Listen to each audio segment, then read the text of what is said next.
Assalamualaikum warahmatullahi wabarakatuh.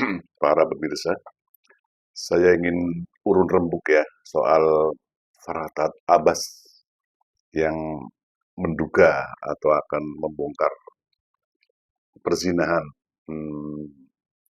Bunda Tifa atau Dokter Tifa dengan advokat RH. RH ya semua tahu RH itu siapa, RH ya Rafli Harun. Saya sekedar urun rembuk, saya tidak akan turut campur, saya tidak kepo ya, saya juga tidak apa namanya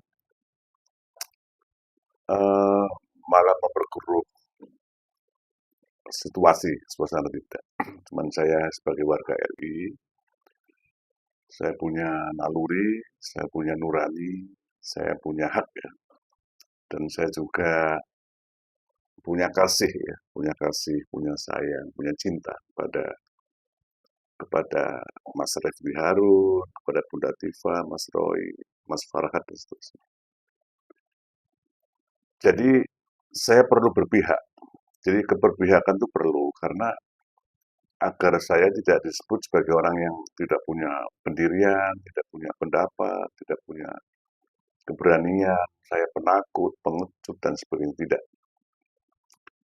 Menurut saya bahwa Mas Refli ya alumni UGM, Bunda Tifa ya alumni UGM, Mas Roy alumni UGM, saya alumni UGM. Kalau Mas Farhad nggak tahu alumni mana ya. Saya tidak tahu Mas Farhad alumni mana, Mas Adi Darman alumni mana, Andi Azban alumni mana. Tapi saya tahunya ya tadi Mas Refli Harun UGM, Mbak Bunda Tifa UGM, Mas Roy UGM, Mas Anies UGM, Pak Mahfud ya UGM, Ganjar Pranowo UGM, Muhyiddin Iskandar juga UGM. Mas Muhyiddin Iskandar itu khusus beliau itu waktu itu teman sekelas saya di Madrasah Aliyah Negeri Yogyakarta. Saya ketua OSIS, Mas Muhyiddin waktu masih jadi wong biasa ya, masih jadi orang biasa. Sekarang jadi orang hebat. Begini para pemirsa bahwa saya melihat sekilas di medsos ya bahwa Farhad Abbas akan membongkar perselingkuhan antara Dokter Tifa dengan RH. Begini, ketika saya melihat medsos itu, saya jadi ingat Asbabun Nuzul. Asbabun Nuzul surat An-Nur ya. Itu ayat 23 surat An-Nur dengan ayat 23 dan ayat 4. Tapi saya jadi ingat asbabun nuzulnya. Asbabun nuzulnya atau sebab musababnya surat apa ayat-ayat dalam Al-Quran An-Nur itu kan begini para pemirsa. Itu waktu itu kan habis suasana perang ya, pasukan muslim pulang. Kebiasaan waktu itu kan kalau ada pasukan di depan itu berjalan dulu, di belakangnya ada tim ya atau tenaga yang berjalan belakangan. Artinya barangkali ada yang ketinggalan orang atau barang, maka dia akan memungut atau mengantar orang yang ketinggalan itu. Dan waktu itu kan pasukan muslim istirahat, rombongan muslim istirahat, terus Siti Aisyah istri Nabi waktu itu ke toilet kan ke belakang, terus tertinggal. Siti Aisyah tertinggal, terus setelah rombongan berangkat duluan, nah kan sendirian Siti Aisyah, udah istrinya Rasulullah Muhammad itu. Nah, sahabat Sofan waktu sebagai tim, salah satu tim yang melihat Siti Aisyah ketinggalan terus berjalan bareng, meninggalkan. Terjadilah fitnah. Nabi Muhammad tidak langsung mengambil statement karena beliau kan manusia paling mulia di muka bumi dan sabar, tenang, tidak asal begini, asal jeplak, asal bicara. Makanya harus hati-hati dengan lisan. Karena lisanmu adalah harimaumu. Kalau sekarang kan jari. Jarimu adalah harimau. Kalau sekarang. Jadi Nabi Muhammad juga dia sekian minggu. Ada riwayat mengatakan sekian bulan. Maka turunlah surat An-Nur tersebut yang menyatakan bahwa Siti Aisyah tidak berselingkuh. Siti Aisyah tidak berzina dengan Sofwan tadi, sahabat Sofwan tadi. Siti Aisyah itu suci. Itu. Nah, ketika saya melihat di medsos Farhad Abbas mengklaim, mengeluarkan narasi bahwa akan membongkar perselingkuhan ya, zina antara Dr. Diva dengan RH Refli Harun, maka saya tersentak. Dalam surat An-Nur ayat 4 itu kan yang menuduh muslimah baik-baik itu berzina harus ini empat ya, harus menyiapkan saksi empat. Dan kalau itu tidak terbukti, maka si penuduh harus dicambuk, didera ya 80 kali. Mencambuknya juga jangan pelan-pelan, jadi harus kuat-kuatnya karena nanti babak belur entah punggung atau telapak tangan. Jadi berat. Menuduh orang lain perempuan baik-baik zina itu berat sekali, dosanya sangat besar dan harus menyiapkan 4 saksi. Kalau mau lebih licik lagi, orang yang menuduh itu juga bisa menyediakan 4 saksi dengan ini, cuan, suap. Ya. Itu licik, perbuatan dajjal, setan, iblis.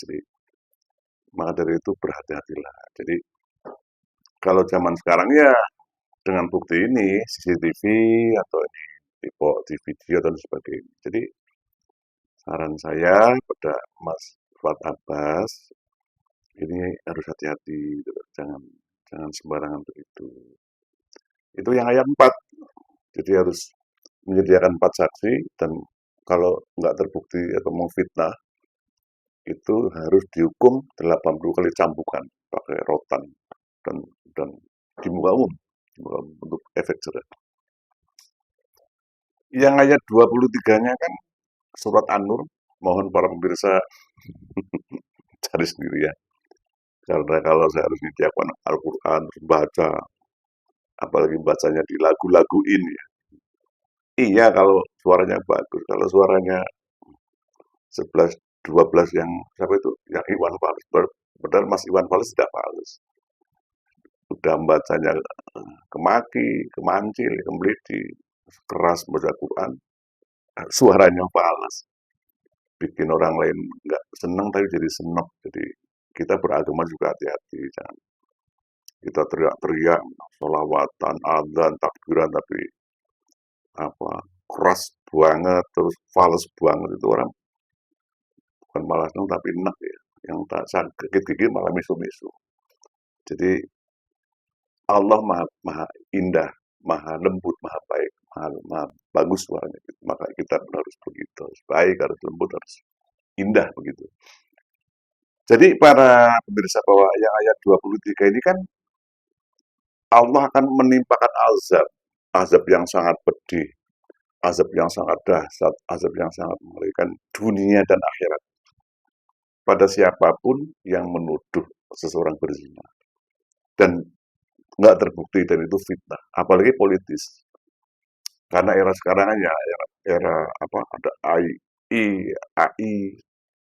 ada medsos, internet itu memfitnah itu masya Allah dengan bantuan AI, artificial intelligence itu mengerikan. Jadi saran saya itu tidak banyak-banyak. Jadi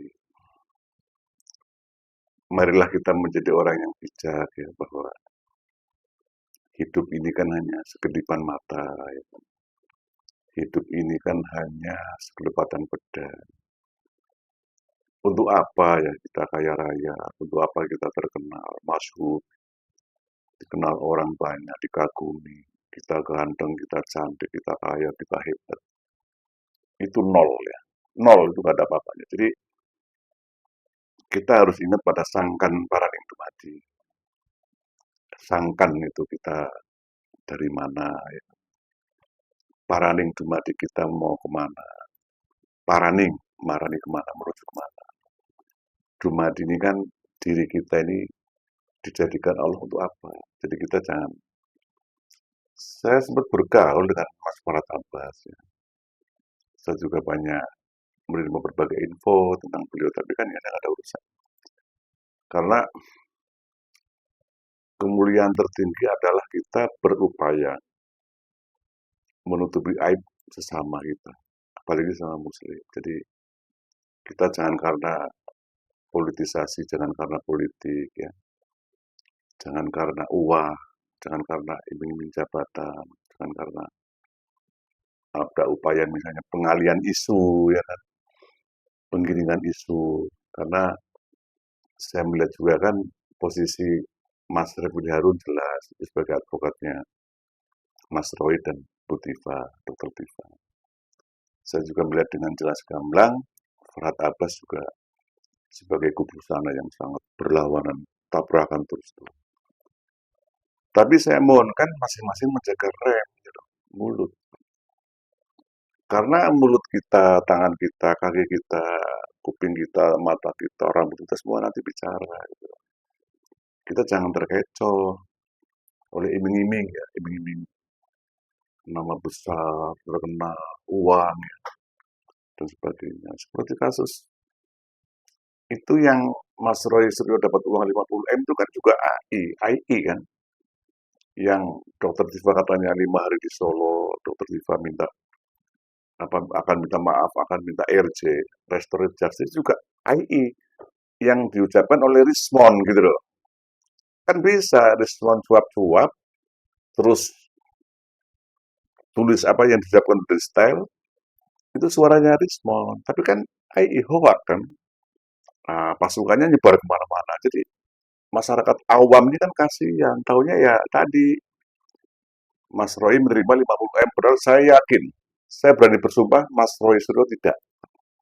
Saya berani bersumpah bahwa Bunda Tifa tidak minta akan tidak minta maaf, akan minta maaf atau minta RJ tidak. Saya yakin, saya istikharah ya ke Allah ya, mohon petunjuk. Jadi marilah semua ya, semuanya kita menjaga mulut ya, menjaga hati, menjaga norma-norma batin mata hati kita. Kita dengarkan hati nurani kita. Kita kesampingan tuh iming-iming harta, jabatan, politisasi, penggiringan isu. Memang saya juga sempat mikir, kenapa Mas Refli dan Bunda Tifa tidak mengadakan konversi pers yang sifatnya melakukan klarifikasi atas tuduhan perzinahan ini. Tapi saya juga mikir lagi, jangan-jangan kalau misalnya Mas Refli dan Bunda Tifa, Dokter Tifa ini mengadakan klarifikasi dan penyanggahan, maka akan ada penggiringan isu ke situ. Jadi nanti hanya ngebahas itu gitu loh para pemirsa. Nah ini Masya Allah. Makanya saya kan takut berpolitik, saya takut berpartai. Saya tidak berpolitik, saya tidak berpartai saja. Dosa saya sangat banyak, dosa saya gitu. Apalagi kalau, Masya Allah, ya Allah Tuhanku. Ya, jadi, sudahlah saya sebagai saudara panjenengan semua, saudaranya antum ya, para Abbas. Jadi, mari kita berjalan ke depan dengan tenang, dengan baik, dengan lembut. Dan kita menjaga hati kita, terus kita berupaya semaksimal-maksimalnya menutupi aib sesama kita.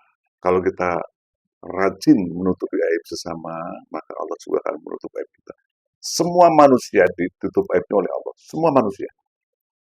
Makanya seperti maaf ya, tempat kotoran di perut, tempat ingus di dalam ini, kepala dalam mulut terus dan sebagainya itu kan wujud Allah menutup aib kita. Sekian juta aib kita kan ditutup oleh Allah, sekian miliar aib kita oleh Allah ditutupi. Maka kita juga upayakan menutupi aib sesama kita gitu. Ayolah begitu, jadi jangan, Masya Allah, jadi saya tidak menggurui, saya tidak menyukai kekerasan. Meskipun saya dari kelas 6 SD saya suka suka silat, suka apa ke guru-guru di kampung itu, saya tirakat ini, tirakat itu, biar kebal, jadi ratusan guru saya, guru spiritual, guru tenaga dalam, tidak mungkin saya pelajari karate, taekwondo, silat merpati putih, tapak apa, perisai diri dan sebagainya ya. Tapi saya paling nggak suka kekerasan dan saya di mana-mana suka menambah teman. Saya tidak mau menambah musuh. Jadi uh, dulu saya mengajarkan debus ya, yang narik mobil dengan telinga, dengan gigi, narik matahkan per mobil dengan satu jari. melihat kertas langsung terbakar, tapi itu enggak, tidak saya gunakan. Semuanya hanya untuk cadangan kita bela diri. Di mana-mana pun saya sering mau dibegal, mau dirampok, mau dicopet, tapi mereka saya salami, ayo kita sampai, sejak ngopi, saya ngerokok, mau pulang desa sama bisa kasih uang. Jadi teman, baik itu copet, begal, preman, bajingan, semua jadi teman. Jadi begitu, luar biasa. Maaf kepada Bunda Tifa, Kang Mas Refli Harun, kepada Antum Fat Abbas, ya Antum jangan marah kepada saya.